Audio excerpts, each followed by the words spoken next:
70-year-old Grandpa Stan is a well-known and respected figure in the village. And no wonder. He went through the Afghan War, a true hero. But despite experiencing the horrors of war, his heart did not grow cold. He loves his homeland and fellow villagers, treating them with kindness and paternal care. He's always ready to lend a helping hand to those in need. It's unfortunate, but fate dealt him a lonely hand. He once had a girlfriend named Mia, but sadly, she didn't wait for his return from Afghanistan. Stan mourned her loss for a long time. The wound in his heart slowly healed over the years, but he closed the door to his heart and let no one else in. Can you imagine how much untapped love he has accumulated? He shared it with everyone around him, and they reciprocated with the same kindness. Living alone became a habit over the years. The familiar walls of his childhood home still held the memories of his mother's caring hands and heart-to-heart talks with his father, who had raised him. Stan did have his own one-bedroom apartment, a reward for his service in Afghanistan, but he preferred his old, cozy, and infinitely beloved home. That's how his life passed, peacefully and uneventfully. He didn't even notice how the calm and kind young Stan had transformed into Grandpa Stan over the years. And he would have continued this way until the end of his days if it weren't for one incident that changed the course of his life. It happened like this. One evening, Grandpa Stan decided to make some potatoes with onions and carrots and good old butter. He really loved bread, and he realized he was out of it. There was no choice but to go to the store, which was just a 10-minute walk away. It was already dark as he walked down the road. Suddenly, he heard strange noises and a girl sobbing behind him. He turned around and saw two guys dragging a girl, around 18, who was resisting with all her might. Grandpa knew everyone in the village, but these two were strangers. "Grandpa, get off the road," one of the guys shouted at him. But Grandpa Stan felt such deep pity for this frail, crying, frightened girl that he found an immense surge of courage within himself. It was as if he weren't 75, but 35 years old. "Let the girl go," he replied. "Grandpa, leave quietly, or I'll knock you down without hesitation, old man," one of the thugs threatened. Grandpa Stan realized that words wouldn't help here. He needed to take action. Yes, his health wasn't what it used to be, but his hands and feet still remembered the combat techniques he had used against the enemy. He took a defensive stance and, in one swift motion, put one of the attackers on his back. "Have you completely lost your mind, old man?" the offended guy croaked. The other thug smirked and yanked the girl's hair so hard that she screamed in pain. "But don't worry, now it's your turn," Grandpa shouted with determination. A few seconds later, one of the guys was on his knees with his hands twisted behind his back. "Grandpa, are you some kind of martial artist?" "Let me go," he pleaded. "Ah, you cowards. You're only brave when you pick on the weak and defenseless. How much must you hate people to torment them like this? I won't allow it. Get out of this village," Grandpa yelled. Both attackers struggled to their feet and obediently retreated. Grandpa Stan didn't expect to find such agility within himself. He was always calm and quiet, and suddenly he was filled with rage. His soul couldn't bear such monstrous injustice. Fortunately, it all ended well. The girl leaned against the wall of a house, continuing to sob. Grandpa approached her, embraced her, looked into her large frightened eyes, and wiped the tears from her dirt-streaked face. "Sweetheart, it's all right. Calm down, no one will harm you anymore. Let's introduce ourselves. I'm Grandpa Stan." "What's your name?" Grandpa asked. "Cindy," she whispered almost inaudibly. "Where do you live?" "Let me help you get home," Grandpa offered. "I don't have a home, I'm an orphan." My parents had an accident when I was 6. I lived in an orphanage, and this year I turned 18, which means I have to start my adult life. But how? They were supposed to give me a room, but some paperwork wasn't in order. So, I ended up without a place to stay. I temporarily lived with friends in the city and earned some money here and there. I met a guy, we started dating. He said he liked me and promised to help with housing and work. Today I came for another meeting, but he was with some other guy, introduced him as a friend. Then they grabbed me and forcibly brought me here. I don't know anything else. Grandpa, thank you. If it weren't for you, I would have been lost. I don't know how to go on. When I was in the orphanage, everything was clear as they took care of everything for me. But now, I have to do everything on my own, and I'm not ready for it. I'm so scared, the girl cried. Don't worry, dear. There's nothing to be afraid of, everything will work out for you. You know what? Let's live together. I'm alone, and I have a spacious house with plenty of room.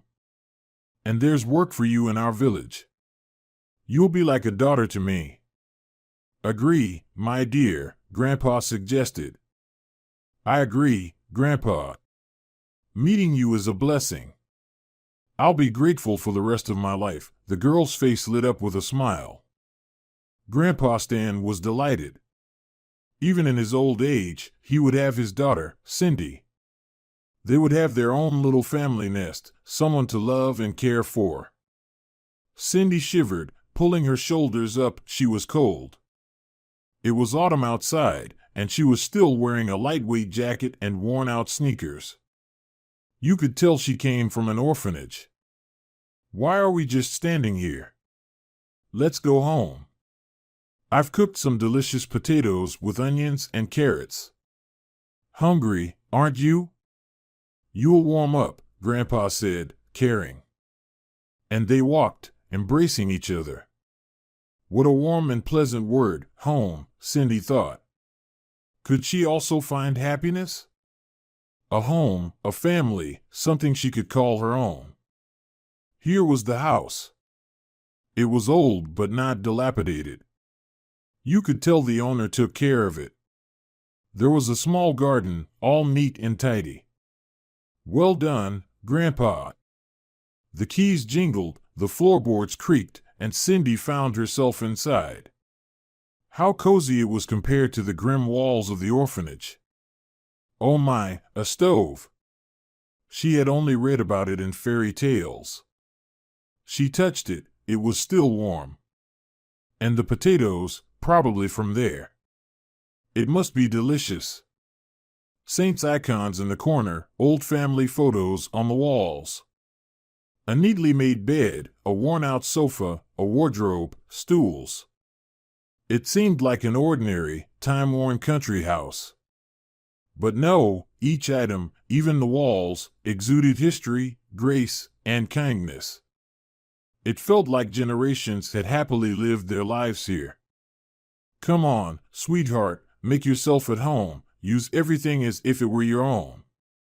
We'll have dinner soon. Grandpa joyfully offered. He immediately called Cindy daughter, couldn't bring himself to call her anything else. Maybe it was because he didn't have children of his own. And here was this gentle, modest girl, deprived of parental love and care. Fate had brought them together, and Grandpa Stan was incredibly happy about it. Cindy devoured the potatoes as if she hadn't eaten in a month, and they were fantastically delicious, fresh from the stove. Grandpa Stan watched her, delighted, and thought about how lucky he was. He would have a helper and a source of joy for the rest of his life. The evening flew by unnoticed. They sat and talked about everything under the sun until Grandpa noticed that Cindy was starting to nod off. It's time to sleep, my dear. The morning is wiser than the evening. Tomorrow, we'll start getting things in order, Grandpa concluded. By morning, the whole village knew that Grandpa Stan had taken in the orphan girl, and he had done it with flair. He had defended her from hooligans, fought for her like a true man.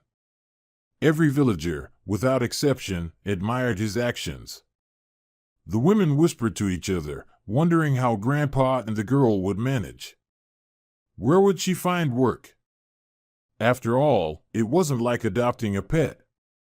Grandpa Stan had thought about this too. Cindy had finished school, but there were no universities in the village. However, if she decided, she could go to a city university in a year or two. For now, she needed to find a job in the village. He didn't want to postpone this for too long and remembered their neighbor, Kelly, the head of the local post office. He paid her a visit during the day. "Kelly, I have a question for you." "Well, in general." Grandpa hesitated. "Stan, I already know everything. You're our hero, you saved that girl, and you've taken her in. Hats off to you. I even guess why you came. You want to find a job for your ward, right?" Kelly asked. "Yes, you're right. Can you help?" Grandpa replied with hope. "I have one vacant spot. Can she handle delivering packages and registered mail? The salary isn't much, at least for now. Is that acceptable?" Kelly inquired. "Of course. Thank you, Kelly, for your help. You didn't let the old man down." "I'll go and tell my daughter the good news," a satisfied grandpa said and hurried back home. Cindy received the news with less enthusiasm than Grandpa. Perhaps it was because of the low income. "Don't worry, Cindy. This is just the beginning. You won't be working as a mail carrier forever. Tomorrow we'll go and get you registered," Grandpa reassured her. "What do we have for lunch?" he asked Cindy. She looked at him in surprise and replied, "I haven't prepared anything. I was waiting for you." "Don't worry, we'll figure something out." Grandpa wasn't disappointed, though he was a bit puzzled. He had started to notice that Cindy didn't seem too keen on domestic chores. But he understood her circumstances. She had spent her entire conscious life in a state-run institution where they didn't make her cook or clean. It wasn't difficult for him to handle household tasks. He had earned plenty for himself over the years, and now it was time to take care of someone else who would be like family to him. The next day was significant for Cindy. It marked her first job in her life. Stepping into the post office, Cindy realized it wouldn't be boring here. People came in all day. That meant constant activity and interaction. She was guaranteed to have friends here, and maybe even find a young man. Like all 18-year-old girls, she dreamt of a great love and searched for it everywhere she went. Her only concern was her salary, which wasn't enough for makeup, new dresses, and shoes. But then she remembered that she had Grandpa now, and he would help her. He had saved her once, he would save her again. She knew without a doubt that Grandpa had nothing but love for her. She was introduced to the team. 2 more people worked at the post office, a middle-aged woman named Gwendolyn and a young girl named Kimmy. It was with Kimmy that Cindy instantly connected. "Why did you stay here in the village instead of going to the city?" Cindy asked. "It just worked out that way. I finished school, but I failed my entrance exams to the technical college. So, I had to come back here. I couldn't just starve in the city. My mom, well, she got me a job at the post office.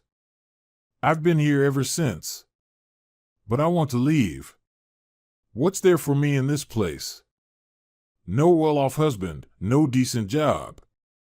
There are so many opportunities out there. I'll leave in the spring, I swear." "And you're living with Grandpa Stan, right? I heard he saved you from those thugs. He's a good grandpa, he loves you. Live and be happy." Kimmy replied. I thought the same at first, but then I realized it's not for me. It's boring and without prospects here. Just the thought of spending my whole life here makes me want to cry. Like you, I want money, a husband, and a great life. None of that will ever happen here. Will you take me with you to the city? Cindy asked her friend. I will, but not before spring, or else my mother will kill me.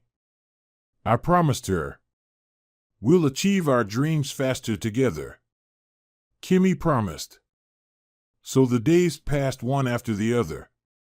Cindy spent most of her time at work, while Grandpa Stan managed the house and the garden, taking care of the household. In the evenings, Cindy always had a delicious dinner waiting for her, and then she would run out to chat with her friend Kimmy. Sweetie, don't run off tonight, I've missed you. I only see you at dinner and breakfast, and even on weekends, you run off, Grandpa pleaded. But, Grandpa, I'm so tired from work. I'll just go to Kimmy's for a little while to relax. I'll be back soon, don't wait up for me, Cindy insisted. But Grandpa Stan couldn't sleep a wink until Cindy returned home. A month flew by unnoticed since the day Cindy entered Grandpa Stan's life.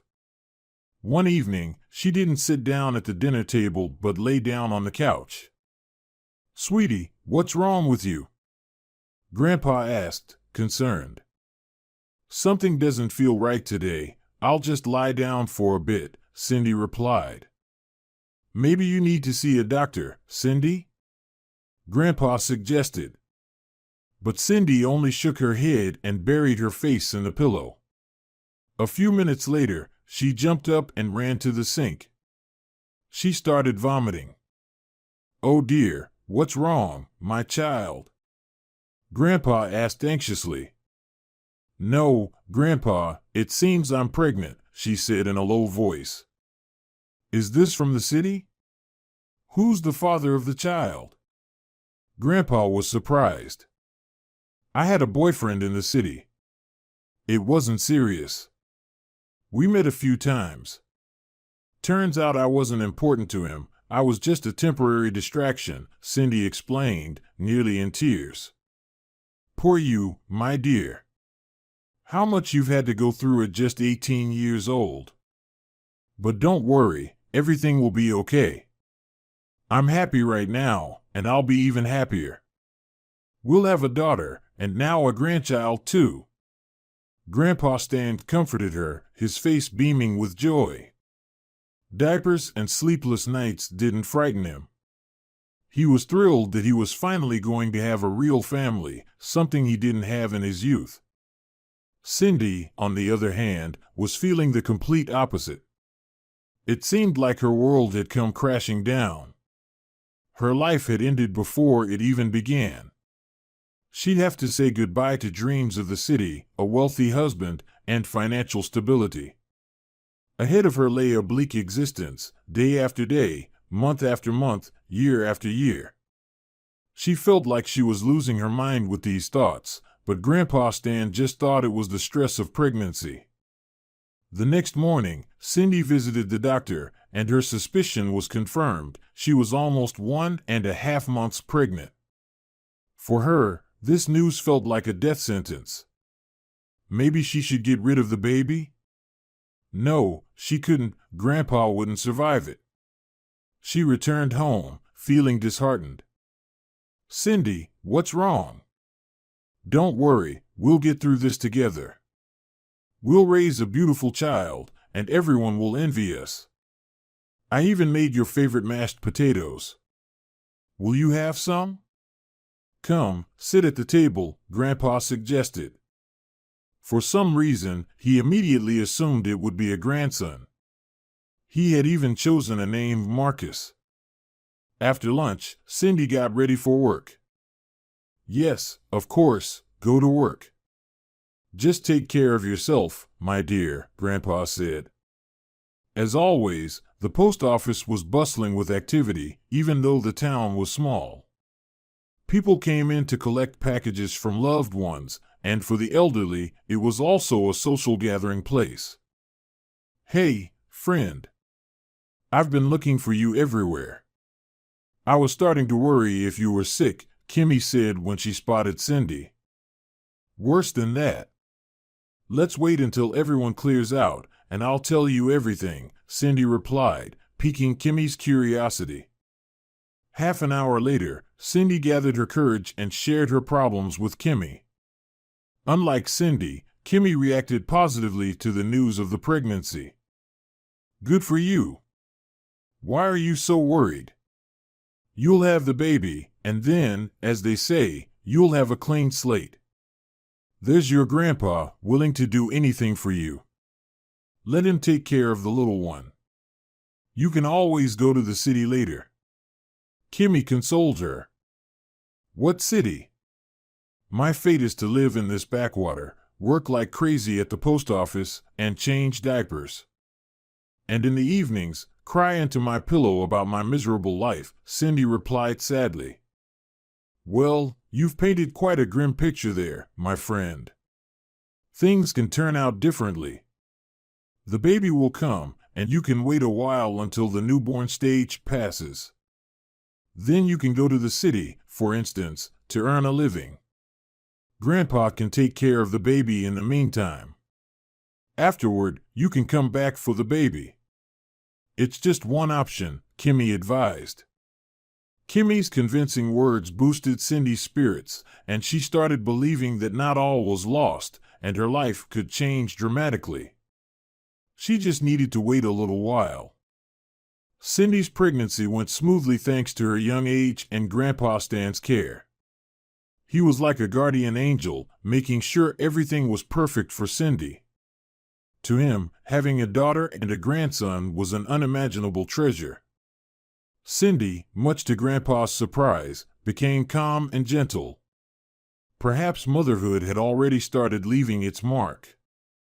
Grandpa naively thought she would make a wonderful mother to Marcus. As the months went by, there were only a couple of weeks left until the expected due date. Cindy became noticeably more nervous and capricious. She often snapped at Grandpa, who attributed it to the stress of pregnancy. One morning, Cindy moaned, "Grandpa, it feels like it's starting," and then screamed in pain. Stan didn't panic. He quickly called for an ambulance. Soon, Cindy was on her way to the hospital. She gave birth quickly, a healthy, robust baby boy. Almost a little giant. 3 days later, the new mother was back home with her son. They named the baby Marcus, just as Grandpa Stan had wished. He was overjoyed. To him, this was a priceless gift at the age of 80. He had no doubt that they would raise Marcus together, and he would even live to see his wedding. But Cindy's mood sank. She had got pregnant easily, but now she had to deal with the consequences. She couldn't resist the allure of city life and what seemed like endless opportunities. One day, Cindy suddenly became disheartened. She asked, "Grandpa, do you think I could go back to the city to work? Leave Marcus with you for a while?" Stan didn't lose his cool. He considered her request seriously. Then he replied, "Cindy, you need to take care of yourself and Marcus right now. But when you feel ready, we can discuss your plans. Your happiness is important to me." In her naivety, Cindy thought she could just leave Marcus with Grandpa Stan and return to the city for a better life. She hadn't yet realized that her true happiness was already in her hands. Over time, she became more and more engrossed in her city dreams. 6 months into raising the baby, Cindy seriously contemplated leaving for the city. Her soul yearned for a better life. She was young and naive. She didn't understand that her happiness was already right in front of her. She spent a long time pondering how to break the news of her departure to Grandpa Stan. Finally, she decided to bring it up over breakfast. "Grandpa, I read an advertisement. In the city, there are job openings for secretaries and clerks in 2 large commercial firms. They promise career advancement too. I want to apply for the job. The salary is good. There are no opportunities here in the village, and they pay peanuts at the post office. Please let me go to work and earn some money. I promise I'll send money back every month and visit. Cindy tried to persuade Grandpa Stan. Stan couldn't help but feel sad. Cindy, why is it so bad here? Your income and my pension are enough for us. What would you even spend money on in this village? There's not much to do or buy. That's the point, Grandpa. There's nothing to do here, and I want more for myself and for Marcus. I promise I'll send money every month, call, and visit, Cindy insisted, looking hopefully at her grandpa. Despite being crushed by this request, Stan couldn't bear to deny Cindy her dreams. He thought about it and finally said, Cindy, right now, you need to take care of yourself and Marcus. But when you feel ready, we can discuss your plans. Your happiness is important to me.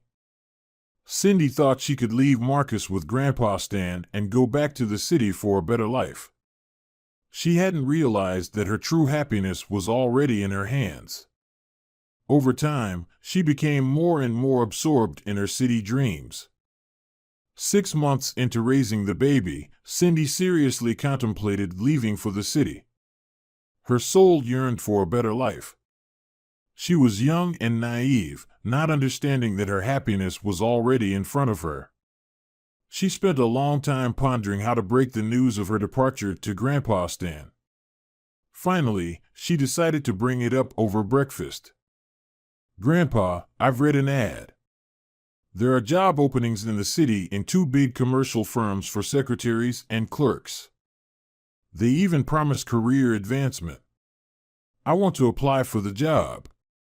The salary is great.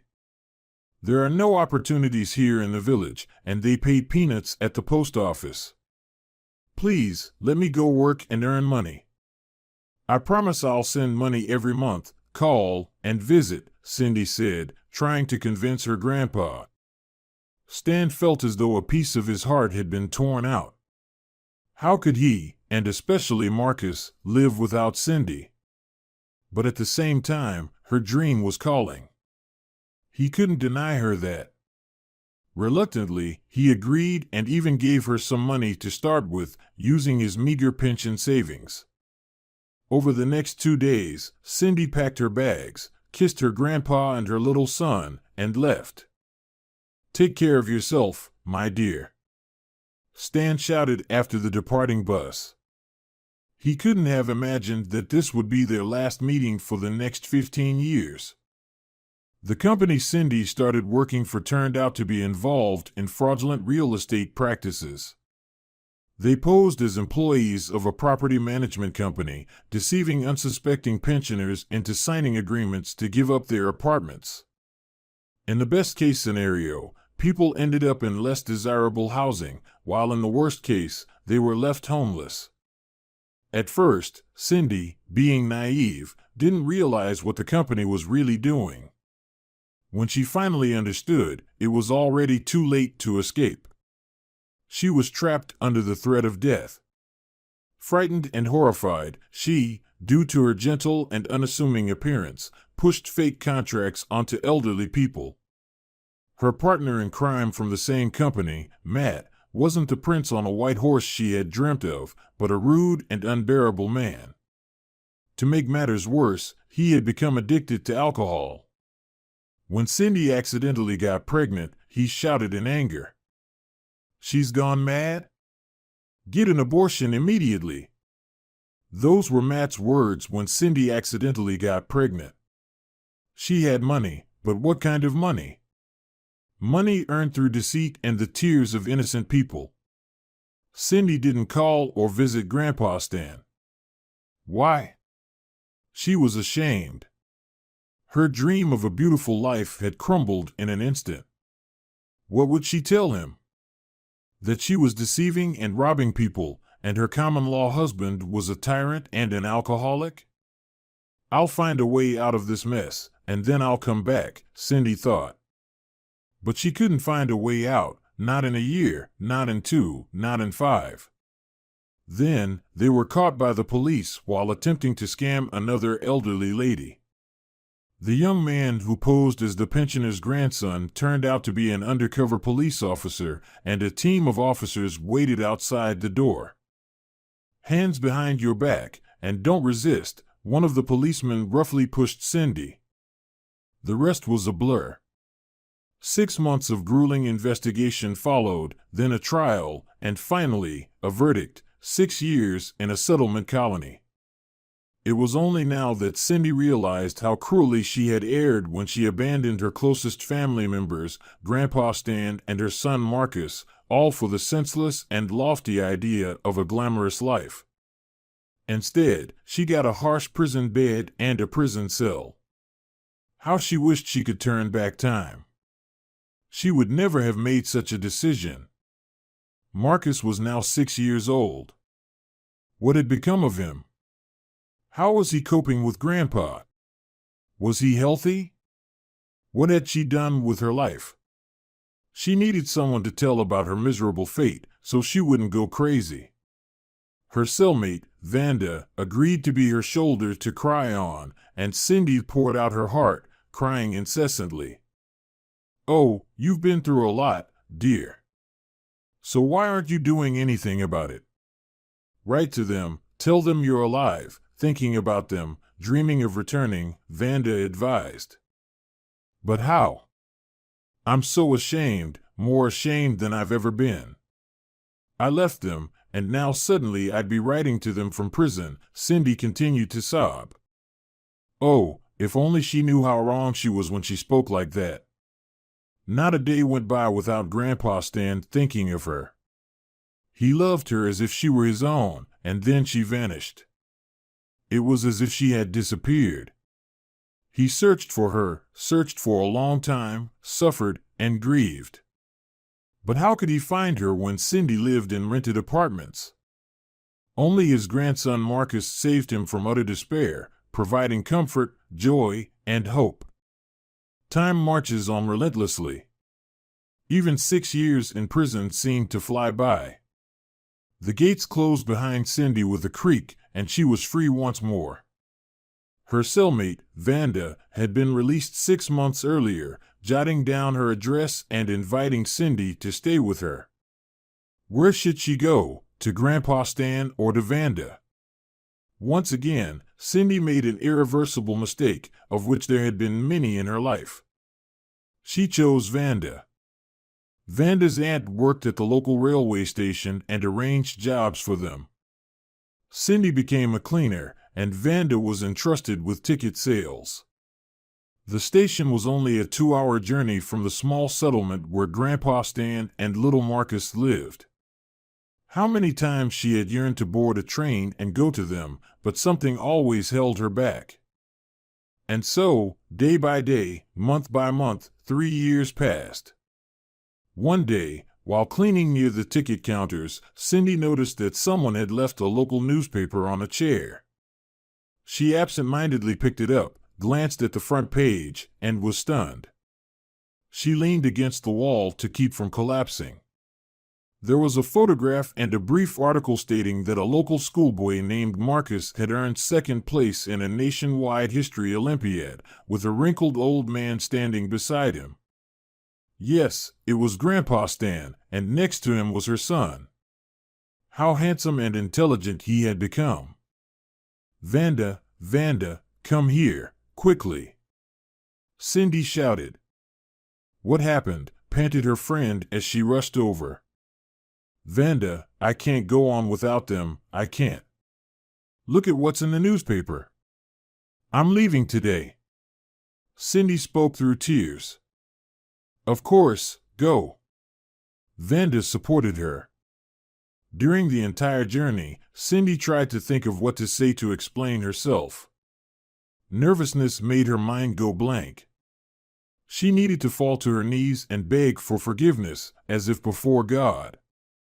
How guilty she was. Here was the road, the very road they had walked for the first time 15 years ago, arm in arm with Grandpa.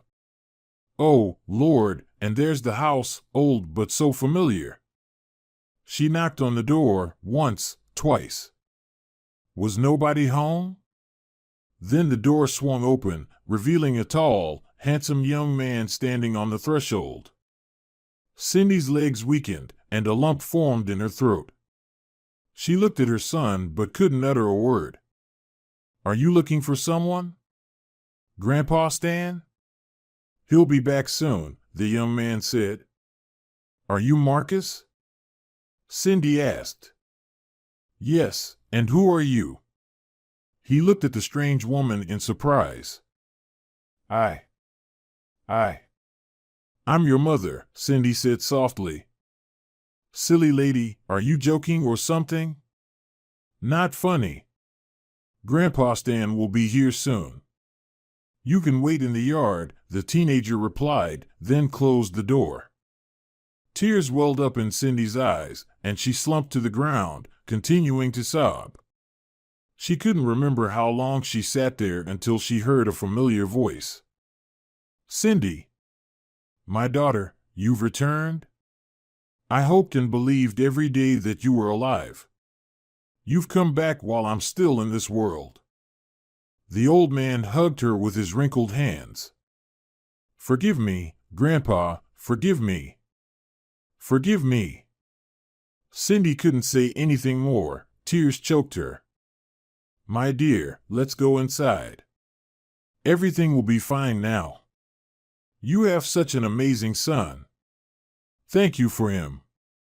Grandpa Stan reassured her. "He didn't accept me," Cindy said sadly. "Well, of course, he doesn't know you. Everything will change, just give it time," Grandpa promised. That evening, she told them everything, and Grandpa Stan kept repeating, "My girl, my poor girl. You've been through so much." Marcus listened to her without displaying much emotion. Apparently, he hadn't forgiven her for leaving and not showing up for 15 years. "Everything will work out, my daughter," Grandpa Stan reassured her. "You know, Marcus finally convinced me to move to a new apartment. Remember what I got after Afghanistan? He says there are all the comforts of civilization there, so I should take a break. I'm thinking, maybe it's a good idea to live there for a while. And you can stay here, take care of the house.